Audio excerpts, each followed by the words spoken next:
So this is a previous year question from 2022, and we'll understand the concepts behind this. This is a very simple question if you just understand the basic concept of it. What is exchange rate?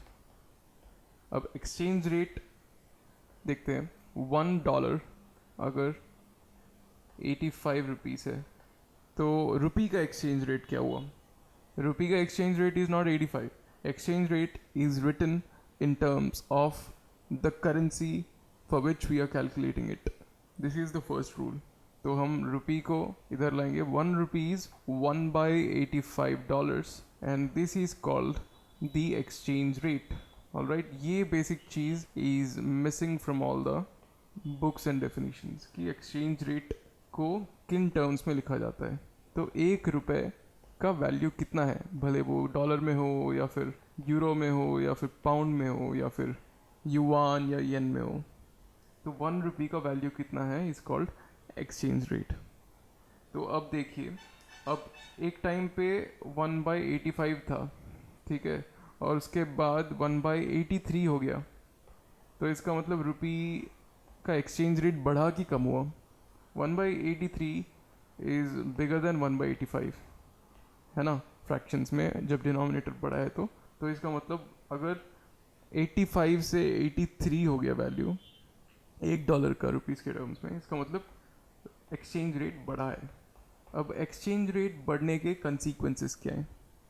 Exchange rate जब बढ़ता है, exchange rate बढ़ा तो इसको बोलते हैं रुपी strong हो गया, ठीक है.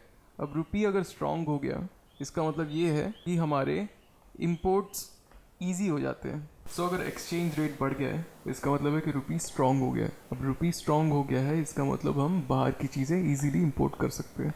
बाहर की चीज़ें ईजिली इंपोर्ट कर सकते हैं, इसका मतलब ये है कि अंदर की चीज़ें दूसरों को ख़रीदना मुश्किल हो जाता है, एक्सपोर्ट डिफ़िकल्ट हो जाता है. जब भी इंपोर्ट ईजी हो रहा है तो एक्सपोर्ट डिफ़िकल्ट हो रहा है. ये बात आप याद रखिए. तो इस बात का सिंपल यही है कि अगर आपके पास $1 का वैल्यू 85 रुपीज़ है, ठीक है, अब तो मतलब आपको अगर $20 का सामान ख़रीदना है, बाहर से इंपोर्ट कराना है, तो आप 20 × 85 पे करेंगे. अगर हमारा रुपी अप्रिशिएट हुआ, एक्सचेंज रेट बढ़ गया, अब हमारा रुपी स्ट्रॉन्ग हुआ, तीनों चीज़ों के सेम मतलब है, तो हमारा मान लो 83 रुपीज़ हो गया $1. अगर 83 रुपीज़ हो गया $1 तो हमें सिर्फ 83 × 20 पे करना पड़ेगा, वही $20 के सामान को लाने के लिए. तो इस वजह से इंपोर्ट ईजी हो जाता है. तो इंपोर्ट अगर इजी हो गया, एट द सेम टाइम हम एक्सपोर्ट्स को देखते हैं. अगर 85 से 83 हुआ है वैल्यू, ठीक है, तो बाहर वाले जो $1 पे करके 85 रुपीज़ का सामान लेते थे, अब $1 पे करके 83 रुपीज़ के वैल्यू का ही सामान ले सकते हैं. तो इसका मतलब उनके लिए उतना मुनाफा नहीं हुआ इंडिया में ट्रेड करने का. हमारे एक्सपोर्ट्स कम हो जाएंगे. तो इंपोर्ट हमारे ईजी हो गए लेकिन एक्सपोर्ट कम हो गए. तो इसलिए RBI जो है हमारे देश में हमेशा इंपोर्ट और एक्सपोर्ट दोनों का बैलेंस बना के रखने की कोशिश करता है. इस वजह से वो एक्सचेंज रेट को मेंटेन करने की कोशिश करता है कि हमारे एक्सपोर्ट्स भी हम जितना चाहें उतने हो उन सामान में, और इंपोर्ट्स भी उसके हिसाब से हो, जो हम लेते हैं उसके हिसाब से भी एक्सचेंज रेट एक तय हो. तो इस चीज़ को रखने के लिए इन्होंने बहुत सारे exchange rate, nominal effective exchange rate, real effective exchange rate, इन सब चीज़ों को बनाए. अब कंट्रीज़ में इन्फ्लेशन का भी ख्याल रखना पड़ेगा. किसी कंट्री में इन्फ्लेशन ज़्यादा है, किसी कंट्री में इन्फ्लेशन कम है, तो भी एक्सचेंज रेट को कैलकुलेट करने में थोड़ा सा डिफ़िकल्टी होगा. तो यही सब फार्मूलाज है, नीर और रीड. तो बेसिक कॉन्सेप्ट लेकिन ये है कि अगर एक्सचेंज रेट बढ़ा इसका मतलब है कि रुपी स्ट्रांग हुआ है, रुपी अप्रिशिएट हुआ है, इंपोर्ट ईजी हो गया है और एक्सपोर्ट डिफ़िकल्ट हो गया है. ये चीज़ें आप याद रखिए. तो इन चीज़ों को बैलेंस करने के लिए RBI चीज़ें करता है. अब एक्सचेंज रेट जो है उसके बहुत सारे टाइप्स हैं, क्योंकि एक्सचेंज रेट जो है हम एक कंट्री, अब डॉलर को रुपी को कंपेयर कर रहे हैं और बोल रहे हैं एक्सचेंज रेट. बट अगर एक्सचेंज रेट एक रुपी का डॉलर के साथ भी हो सकता है, युआन के साथ हो सकता है, रेनमिनबी के साथ हो सकता है, येन के साथ हो सकता है, यूरो पाउंड के साथ हो सकते हैं. तो इन सारे चीज़ों का एक एवरेज लेके रुपी के हालत को एसेस करते हैं. हाँ, क्योंकि हर चीज़ में हमारे ट्रेड हो रहे हैं, तो उसको बनाने के लिए RBI एक इफेक्टिव एक्सचेंज रेट का कॉन्सेप्ट लाता है, जो कि मल्टीपल करेंसीज को ध्यान में रख के अपने रुपी का एक्सचेंज रेट कैलकुलेट करता है. और जो इफेक्टिव एक्सचेंज रेट है उसके दो तरीके होते हैं, दो टाइप्स के होते हैं, एक होता है नॉमिनल और एक होता है रियल। तो जो नॉमिनल इफेक्टिव एक्सचेंज रेट है उसमें क्या करते हैं आरबीआई, पर्टिकुलरली ये नंबर भी याद रखिए कि 6 करेंसीज का वेटेड एवरेज लेता है। और वो करेंसीज क्या है, एक है डॉलर, एक है पाउंड, एक है यूरो, और एक है युआन, और एक है येन, और एक है हांगकांग का डॉलर। तो ये 6 करेंसीज का एवरेज लेता है। और एवरेज भी ऐसे नहीं लेता, एक इंडिया हर एक करेंसी में कितना ट्रेड करती है, मान लीजिए हम 100 टोटल ट्रेड करते हैं 100 यूनिट्स का, उसमें से अगर 40 यूनिट्स हम डॉलर में ही ट्रेड कर रहे हैं, कोई 25 यूनिट यूरो में पाउंड में ट्रेड कर रहे हैं, सिर्फ 2 यूनिट हम युआन में ट्रेड कर रहे हैं या वॉट एवर हांगकांग डॉलर में ट्रेड कर रहे हैं, तो उसके हिसाब से एवरेज लेते हैं। तो इसको बोलते हैं वेटेड एवरेज। तो डॉलर इंटू उसका वेट प्लस युआन इंटू उसका वेट, तो इसको ऐसे सिग्मा के द्वारा रिप्रेजेंट किया जाता है। और ऐसे आई थिंक ऐसे सिंबल्स में क्वेश्चन नहीं आएगा, बट आपको दिखा देता हूँ मैं। नीर को ऐसे रिप्रेजेंट किया जाता है, सिग्मा का मतलब होता है समेशन, और यहाँ पे ई है बायलेटरल एक्सचेंज रेट और ये ट्रेड वेट। तो हर एक कंट्री के ई इंटू डब्ल्यू करके उन सारों को ऐड करना इसका मतलब होता है। तो ये नीर होता है। तो अभी हम देखते हैं रीर क्या होता है। अब रीर का फुल फॉर्म है रियल इफेक्टिव एक्सचेंज रेट। अब रियल का मतलब क्या है कि इसको इन्फ्लेशन के साथ एडजस्ट करते हैं। जो नॉमिनल एक्सचेंज रेट निकला है उसमें ट्रेड वेट है, एक्सचेंज रेट है, बट कोई इन्फ्लेशन का कोई अकाउंट में लिया नहीं गया है। इन्फ्लेशन को अकाउंट में लेने का मतलब क्या है कि जैसे यूएसए है, ठीक है, यूएसए में डॉलर का इन्फ्लेशन चलते रहता है, कोई साल ज़्यादा होता है, कोई साल कम होता है। अब इंडिया है, इंडिया में भी रुपी का भी ऊपर नीचे होते रहता है, कभी इन्फ्लेशन कभी ज़्यादा होता है। इन्फ्लेशन का मतलब क्या है कि रुपी का वैल्यू कम ज़्यादा होना, है ना। आपके पास 100 रुपये हैं, अगर इन्फ्लेशन ज़्यादा हो गया है तो 100 रुपये का वैल्यू कम हो जाता है।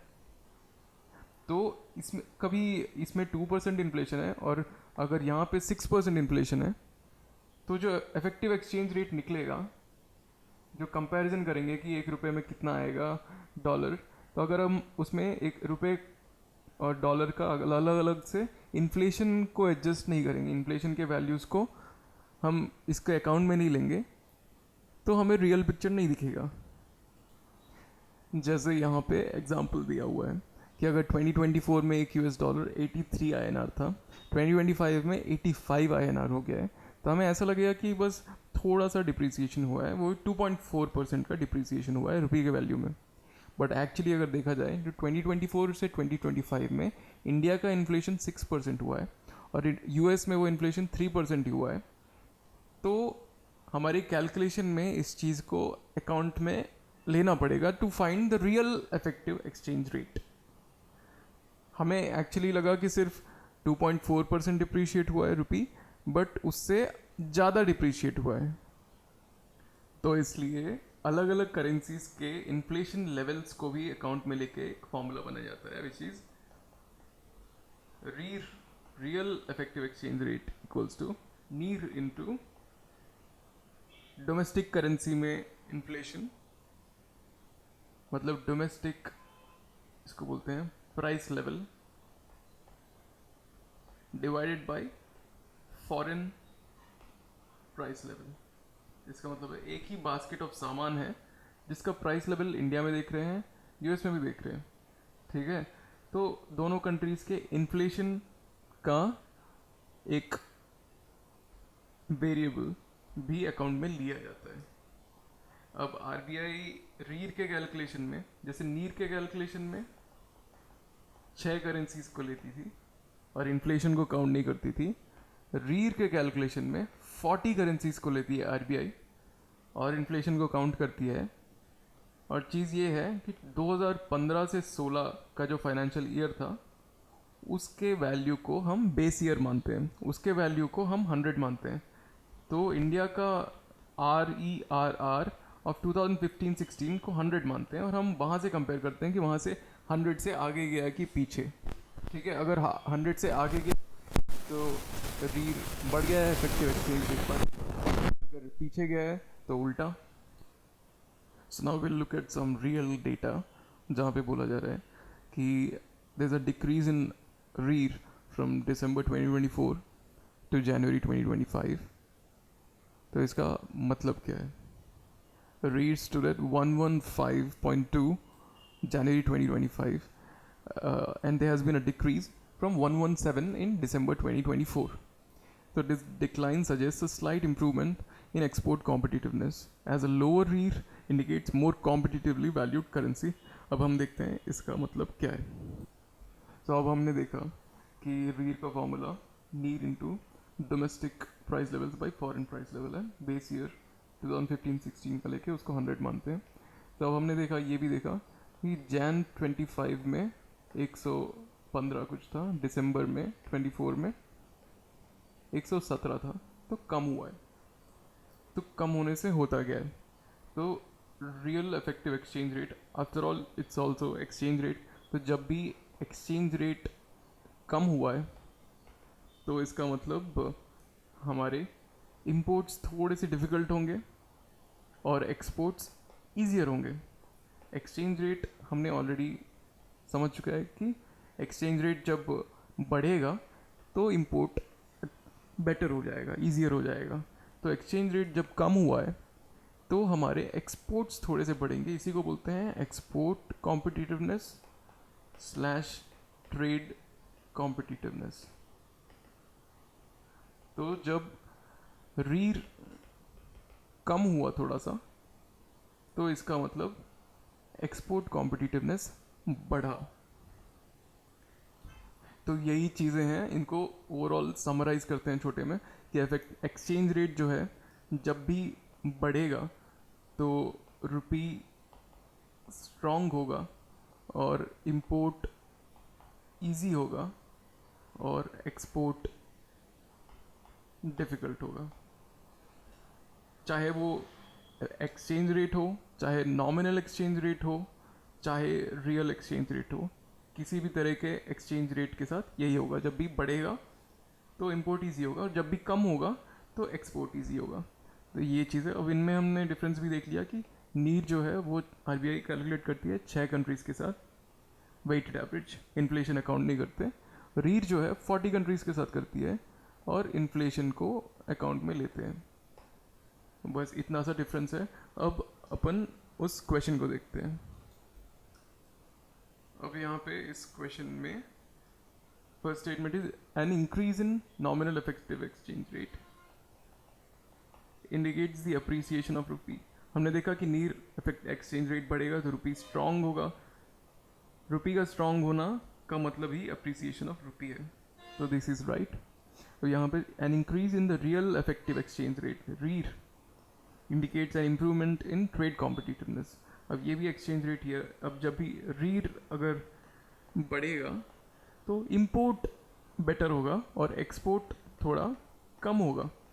तो यहाँ पे जो बोला है कि indicates an improvement in the trade competitiveness will be wrong. थोड़ा सा ट्रेड कॉम्पिटिटिवनेस कम हो जाएगा, एक्सपोर्ट कॉम्पिटिटिवनेस कम होगा. So this is wrong.